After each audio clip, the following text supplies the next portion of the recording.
दोस्तों, Indian railway finance corporation limited यानी IRFC की बात करें, स्टॉक के अंदर आज पॉजिटिव माहौल बना हुआ। स्टॉक में खरीदारी हो रही है, काफ़ी अच्छे वॉल्यूम में कामकाज हो रहा है। इसके बीच में कुछ बड़ी अपडेट निकल के आ रही है जिनको हम एक एक करके डिस्कस करेंगे।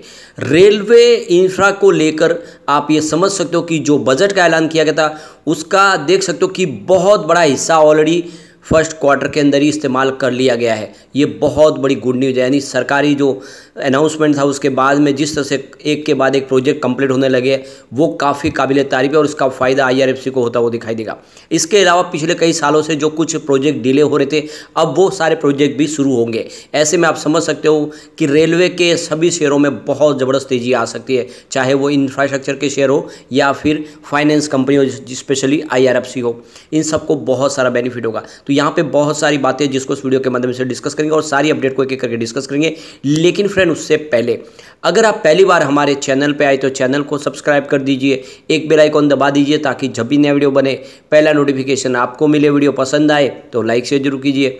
चलो फ्रेंड्स, वीडियो स्टार्ट करते हैं। मैं हूँ आपका दोस्त एसबी दवे और हमारे अपने चैनल ऑनलाइन कमाई में आपका बहुत बहुत स्वागत है। सबसे पहले अगर हम आईआरएफसी की बात करें, अभी लगभग 2 बजे के आसपास का टाइम है। स्टॉक की शुरुआत आज 49.05 पर हुई, यानी शुरुआत ही पॉजिटिव हुई।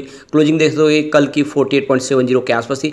इंट्राडे में 50.85 का हाई भी बना, तो बहुत ही शानदार स्टॉक ने दौड़ लगाई। आप समझ ही सकते हो कि 52.70 का हाई है, तो अब 51 तक स्टॉक अगर पहुंच गया तो आप देख सकते हो कि वो दूर नहीं दिन जब एक नई हाई फिर से स्टॉक बना देगा। और 48.95 का इसने लो भी बनाया, यानी प्रॉफिट बुकिंग भी हावी हो रही है इस लेवल पे। अभी इस समय 49.40 के आसपास स्टॉक है, जहाँ पे 1.44% की तेजी बनी हुई है। तो ये देख सकते हो कि दबाव इसीलिए क्योंकि बाजार में दबाव बना हो, उसका असर यहाँ पर भी कुछ देखने को मिल रहा है। वॉल्यूम में आज काफ़ी ज़बरदस्त जंप है। पिछले एक महीने पहले इसका 19 करोड़ का वॉल्यूम था, 4 करोड़ की डीले उठाई गई थी। 1 वीक पहले 6 करोड़ का वॉल्यूम होता, 1 करोड़ की डीले उठाई गई थी। कल 5 करोड़ का वॉल्यूम होता, 1 करोड़ की डिले उठाई गई। लेकिन आज 1 बजे के पहले ही 10 करोड़ का वॉल्यूम हो चुका है। यानी वॉल्यूम में ज़बरदस्त इजाफा और ये इस बात का सबूत है कि यहाँ पे बड़े फंड हाउस ने खरीदारी शुरू कर दी है। अब वापस यहाँ पे देख सकते हो कि ऐसे कुछ बड़े प्रोजेक्ट है जो डिले हुए काफ़ी समय से, पिछले 5 सालों से या फिर उससे पहले जो प्रोजेक्ट कंप्लीट नहीं होते, ऐसे प्रोजेक्ट अब इस समय राडार पे लिए गए और उनको कंप्लीट किया जाएगा। तो करीब देख सकते हो कि 135 इंफ्रास्ट्रक्चर प्रोजेक्ट थे जो डिले हो रहे थे। तो यहाँ पे जो पहला प्रोजेक्ट है देखते हो उधमपुर श्रीनगर बारामूला रेल प्रोजेक्ट है, जो पिछले 10 साल से यहाँ पे डिले हो रहा है। काफ़ी ज़्यादा मुश्किलें आ रही है इस प्रोजेक्ट में। तो इस प्रोजेक्ट को देखो तो करीब 21 साल और 2 महीने हो गए, ये कंप्लीट नहीं हुआ है प्रोजेक्ट। करीब 285 किलोमीटर का ये जो रेलवे ट्रैक है उधमपुर से बारामूला के बीच में, जो देख सकते हो कि ये फिरोजपुर रेलवे डिवीजन के अंदर आता है। तो ये प्रोजेक्ट डिले होने के पीछे वजह लॉ एंड ऑर्डर का इशू, माइनिंग और दूसरे बहुत सारे रीज़न की वजह से ये जो टनल नहीं बना पाए, ब्रिज नहीं बन पाए, तो इसकी वजह से प्रोजेक्ट काफ़ी डिले हुआ। इस प्रोजेक्ट की ओरिजिनल कॉस्ट थी मात्र 2500 करोड़, लेकिन अब इसको रिवाइज करके 37,012 करोड़ तक पहुंचा दिया गया है। तो आप ये देख ही सकते हो कि काफ़ी बड़ा खर्च होना है प्रोजेक्ट डिले होने की वजह से। दूसरा एक और रेलवे प्रोजेक्ट है, ये कोटापाली नरसापुर रेलवे प्रोजेक्ट है, जो करीब 18 साल से डिले हो रहा है। 57 किलोमीटर का ये जो रेलवे ट्रैक है, इसमें 29 विलेज आ रहे हैं और इसके अलावा 8 रेलवे स्टेशन होंगे इसके बीच में। अगर आप देखें तो ये प्रोजेक्ट काफ़ी वजह से रुका, क्योंकि लैंड एक रिक्वायर्ड जो थी वो पूरी नहीं हो पाई, अधिग्रहण करना था भूमि का, उसमें नहीं हो पाया। इस प्रोजेक्ट की जो एस्टिमेटेड कॉस्ट थी वो 1045 करोड़ के आस थी, लेकिन उसको रिवाइज करके 2500 करोड़ तक कर दिया गया है। अब ये देख सकते हो कि इसके लिए खर्च को बढ़ाया गया है। जो तीसरा प्रोजेक्ट देखें तो आप देखो Khurda road Bolangir railway project है, और ये देख सकते हो कि करीब 17 साल 9 महीने से ये भी डिले हुआ है प्रोजेक्ट। और आप समझ सकते हो कि 90.4 किलोमीटर का ये बड़ा एक रेलवे प्रोजेक्ट है। अब इस रिपोर्ट में नहीं बताया गया कि ये प्रोजेक्ट डिले क्यों हुआ है, लेकिन आप देखो इसका खर्च भी बढ़ा है। जो करीब 1000 करोड़ के आसपास कंप्लीट होने वाला था उसका खर्च बढ़ के अब इसको डबल किया गया है, करीब 2000 करोड़ तक ये खर्च बढ़ाया गया है। इसके अलावा देखें तो ललितपुर सतना रेवा सिंगरौली रेलवे लाइन प्रोजेक्ट है, ये करीब देखते हो कि 16 साल 10 महीने से प्रोजेक्ट बहुत ज़्यादा डिले हो रहा है। और ये करीब 541 किलोमीटर का बड़ा रेलवे ट्रैक है, उत्तर प्रदेश मध्य प्रदेश के बीच में ये कनेक्ट होगा। 26 रेलवे स्टेशन होंगे इसमें। 2427 करोड़ का खर्च ऑलरेडी इस प्रोजेक्ट के ऊपर हो चुका है। अब जो इसका देखें तो टोटल जो प्रोजेक्ट की अभी इस समय इसकी कॉस्ट और है वो 8240 करोड़ का, और इसमें और खर्च करना होगा। जबकि इस प्रोजेक्ट की ओरिजिनल कॉस्ट मात्र 247 करोड़ के आसपास थी। आप देख सकते हो कि काफ़ी बड़ा पैसा लग चुका है। इसके अलावा अगला प्रोजेक्ट को ये देख सकते हो कि कोटपाली मनोराबाद रेलवे लाइन का प्रोजेक्ट है। यह 15 साल से डिले हो रहा प्रोजेक्ट, काफ़ी ज़्यादा प्रॉब्लम चल रही है। और 151 किलोमीटर का ये सिंगल ट्रैक का बड़ा प्रोजेक्ट है।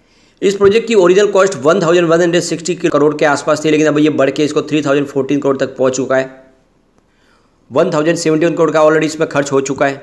इसके अलावा देखें तो खुर्दा रोड और बरांग रेल लाइन का भी प्रोजेक्ट है और ये लगभग 14 साल 4 महीने से लगातार अब डिले बना हुआ है। और आप ये समझ सकते हो कि ये जो प्रोजेक्ट है ये रेल विकास निगम लिमिटेड को इसका देखो तो कॉन्ट्रैक्ट दिया गया है, अभी कंप्लीट हुआ नहीं। ब्रिज में इस पर काफ़ी ज़्यादा चैलेंजेस आ रहे हैं। इसके अलावा देखो जिरीबम इम्फाल रेलवे लाइन प्रोजेक्ट भी है, ये देख सकते हो मणिपुर के कॉरिडोर के अंदर आप आता है। तो ये 14 साल से ये भी प्रोजेक्ट डिले हो रहा है और इसमें 110 किलोमीटर का ये ब्रिज है, टोटल रेलवे ट्रैक है, जिसमें 11 मेजर ब्रिज होंगे और 137 माइनर ब्रिज बनाए जाएंगे। और ये भी देख लो कि आप समझते हो काफ़ी ज़्यादा ब्रिज होने की वजह से प्रोजेक्ट काफ़ी डिले हो रहा है। वैसे ये प्रोजेक्ट 93% कंप्लीट हो चुका है और आने वाले समय ये लगभग पूरा कंप्लीट हो जाएगा। और इसमें देख लो कि करीब 13,763 करोड़ का खर्च ऑलरेडी कर लिया गया है और अभी एस्टिमेटेड जो कॉस्ट है वो इसकी 4,454 करोड़ के आसपास थी, लेकिन काफ़ी बड़ा खर्च हो चुका है। और इसकी जो फिर एस्टिमेट कॉस्ट लगाई गई है वो 12,264 करोड़ के आसपास है कंप्लीट की। तो ये बहुत सारे प्रोजेक्ट जो कितने सालों से अभी प्रोजेक्ट डिले थे, अब वो सारे कंप्लीट होंगे और ऐसे में IRFC का रोल बढ़ेगा। यहाँ पे काफ़ी ज़्यादा फाइनेंस की जरूरत पड़ेगी। अब यहाँ पे काफ़ी बड़ी गुड न्यूज़ निकल के आ रही है। सरकार ने जो इस बार रेलवे के कैपेक्स को बढ़ाया था उसमें देखें तो जो 4 महीनों में यानी जो पहला फर्स्ट क्वार्टर में देखें तो फाइनेंशियल 2024 के करीब देख सकते हो कि बहुत बड़ी रकम है जो खर्च कर ली गई है। करीब 40% जो भी रकम इस बार सैंक्शन की सरकार के उसको यूज़ कर लिया गया, यूटिलाइज कर लिया गया है। इस बार बजट में करीब 2,60,200 करोड़ की आप देखें तो अनाउंसमेंट की गई थी रेलवे के लिए खर्च के लिए। अब उसमें से देखें तो करीब 1,01,796 करोड़ रुपीज़ की रकम खर्च कर ली गई है ऑलरेडी, यानी 40% जो रकम है इस्तेमाल कर ली है सिर्फ 4 महीनों के अंदर, पहले क्वार्टर के अंदर, यानी बहुत तेज़ी से प्रोजेक्ट आगे बढ़ रहे हैं। पिछले साल रेलवे के लिए करीब 2,03,983 करोड़ का बजट का यहाँ पे ऐलान किया गया था, जिसमें से देखें तो 63,887 करोड़ का ही यूटिलाइज हुआ था, जिसमें से देखें 31% का ही बजट का इस्तेमाल होता। लेकिन इस बार बहुत तेज़ी से बजट में सरकार ने जो बजट का ऐलान किया उसका खर्च हो रहा है, यानी आने वाले समय हो सकता है कि और भी सरकार इसमें बजट का ऐलान करे और भी खर्च पैसे करने पड़े। ऐसे में देख सकते हो कि IRFC के लिए काफ़ी बड़ी एक गोल्डन अपॉर्चुनिटी निकल के आ रही है इस समय। एक बड़ी अपडेट और निकल के आ रही है, मध्य प्रदेश छत्तीसगढ़ के अंदर देखें तो करीब 22 रेलवे जो ट्रैक है उसका इलेक्ट्रिफिकेशन बहुत तेज़ी से हो रहा है और ये देख दो कि 31 अगस्त से इसकी शुरुआत होगी। और ये सारे जो ट्रैक है जो अभी समय रेलवे ट्रैक इलेक्ट्रिफिकेशन से लैस नहीं, इनको इलेक्ट्रिफिकेशन से लैस कर दिया जाएगा। तो आप समझ सकते हो कि ये जो शुरुआत होने वाली 31 अगस्त से, तो काफ़ी ज़्यादा ये देखें तो ये समय ट्रैक जो है एक के बाद एक जो इलेक्ट्रिफिकेशन का काम पूरा किया जा रहा है, जो सिंगल ट्रैक है उसको डबल किया जा रहा है। इस तरह से देखें तो काफ़ी ज़्यादा खर्च हो रहा है रेलवे में। ऐसे में IRFC के लिए अच्छा मौका निकल के आ रहा है। आप इसमें इस समय अगर इन्वेस्टमेंट करते हो आपको IRFC में बहुत अच्छा आने वाला रिटर्न मिलता हुआ दिखाई देगा। एक बड़ी अपडेट और निकल के आ रही है, पटना रेलवे स्टेशन को भी बिल्कुल एयरपोर्ट की तर्ज पर बनाया जाएगा, काफ़ी ज़्यादा फैसिलिटी प्रोवाइड की जाएगी। यहाँ पे देख सकते हो करीब 3 से 4 लाख पैसेंजर एक समय अगर वो स्टेशन पर रुक जाए उनके हिसाब से वहाँ पे फैसिलिटी प्रोवाइड की जा रही है और सारी की सारी सुविधाएं एयरपोर्ट के तर्ज पे होगी। तो आप समझ सकते हो कि ये बहुत सारी बातें जो साबित कर रही है कि सेक्टर में एक ज़बरदस्त तेज़ी आने वाली है और ऐसे में ये स्टॉक सारे मल्टी बैगर बन सकते हैं। अब चलते कुछ बड़ी डील की तरफ। सुबह 9:23 पर 49.55 की प्राइस से यहाँ पे 5,93,000 शेयरों की बिकवाली हुई। फिर 9:33 पर 49.60 की प्राइस से 6,12,000 शेयरों की फिर से खरीदारी हुई। फिर 9:34 पर 50.10 की प्राइस से यहाँ पे 12,16,000 शेयरों की एक ज़बरदस्त खरीदारी हुई। फिर 9:40 पर 50.10 की प्राइस से 12,53,000 शेयरों की एक बड़ी खरीदारी और हुई। फिर 10:25 पर 50.05 की प्राइस से यहाँ पे 8 लाख शेयरों की खरीदारी और हुई। लेकिन उसके बाद 10:27 पर 50.20 की प्राइस से 6,32,000 शेयरों की बिकवाली हुई और उसके बाद 1:10 पर 49.80 की प्राइस से 5,50,000 शेयरों की एक बिकवाली और हुई। उसके बाद अगर आप देखें तो 1:24 पर 49.65 की प्राइस से 7,54,000 शेयरों की एक बिकवाली और हुई। तो ये तो क्लियरली समझ ही सकते हो कि जैसे स्टॉक की प्राइस बढ़ी है तो ऊपर से प्रॉफिट बुकिंग भी हावी हो रही है और इस वजह से स्टॉक फिर से दबाव में आ रहा है और उसके पीछे वजह यही है कि बाजार में दबाव बना हुआ है।